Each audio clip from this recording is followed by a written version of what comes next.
এবারে প্রধানমন্ত্রী সাবেক প্রধানমন্ত্রী দেশনেত্রী বেগম খালেদা জিয়া। আমরা চাই খালেদা জিয়ার নেতৃত্বে বাংলাদেশে পুনরায় পরিপূর্ণ গণতন্ত্র চালু হবে, মানুষের ভোটের অধিকার ফিরে পাবে এবং এদেশে একটা শান্তির শৃঙ্খলা বিরাজ করবে। আমরা একটা শান্তিপূর্ণ সমাজ ব্যবস্থা চাই। এই দরবেশ বেশি সালমান এফ রহমান, সে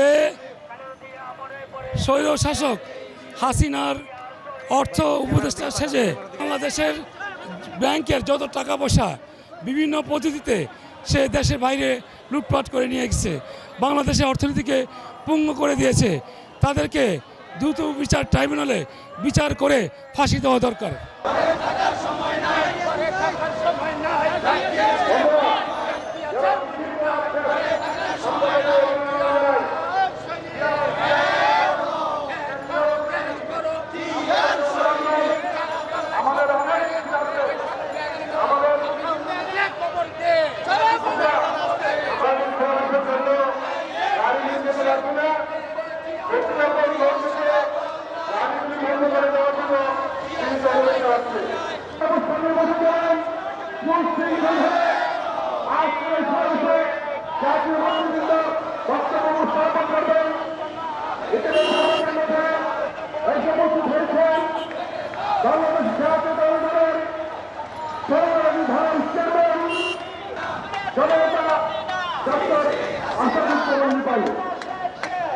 আমাদের মধ্যে ইতিমধ্যে উপস্থিত হয়েছেন